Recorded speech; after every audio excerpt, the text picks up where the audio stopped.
DPRD Badung menggelar rapat paripurna pemandangan umum praksi-praksi akan rancangan peraturan daerah Kabupaten Badung tentang pertanggungjawaban pelaksanaan APBD tahun anggaran 2019, rancangan kebijakan umum APBD Kabupaten Badung tahun anggaran 2021, dan rancangan prioritas dan plafon anggaran sementara APBD Kabupaten Badung tahun anggaran 2021.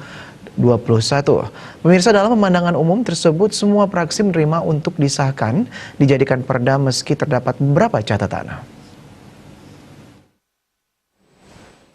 Dalam jawabannya, Bupati Giri Praste mengatakan revitalisasi sektor pertanian, terutama di wilayah Kecamatan Petang, pemerintah daerah telah mengambil langkah peningkatan kualitas jaringan irigasi menggunakan material preskas, serta membangun bendungan dan terowongan. Pemerintah kurang sependapat akan ketidakvalidan database jumlah akomodasi pariwisata di Badung, sehingga berpengaruh kurang optimalnya penerimaan pajak hotel.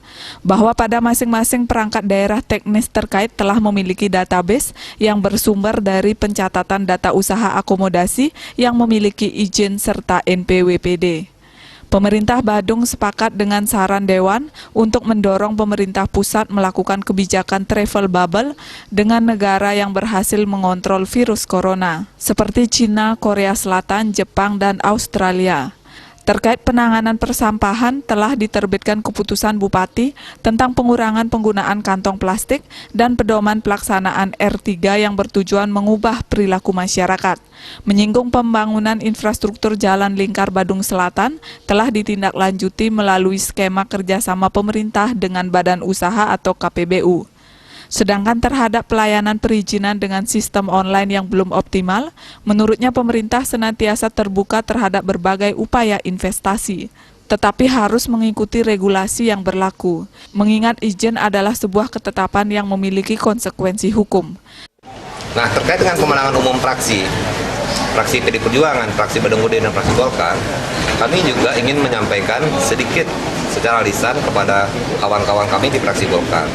Berkenaan pertanggungjawaban pemerintah Kabupaten Badung 2019 itu tidak lagi membicarakan tentang bantuan hibah dan seterusnya, karena itu sudah melalui pembahasan dan itu sudah ditetapkan menjadi APBD. Bahkan itu sudah disetujui oleh DPRD dan termasuk fraksi Golkar. Maksud saya, jangan sampai miskomunikasi tentang hal ini. Saya hanya meluruskan. Sementara Ketua DPRD Badung Iputu Parwate mengatakan, ke depan pihaknya akan terus mendorong dan mengawal pemerintah terkait program prioritas di tahun anggaran 2021, terutama komitmen terkait pendidikan, kesehatan, serta ekonomi yang berdampak mengurangi ketimpangan dan membangkitkan UMKM. Perlu kita harus kembangkan, yang perlu kita ejawantahkan. Yang pertama, komitmen pemerintah itu terhadap hal-hal yang menyangkut bidang pendidikan dan kesehatan. Lalu tidak lepas lagi hal yang menyangkut ekonomi. Jadi beberapa proyek yang dilakukan atau infrastruktur yang dilakukan itu adalah berbasis masyarakat. Rai Suantara, Bali.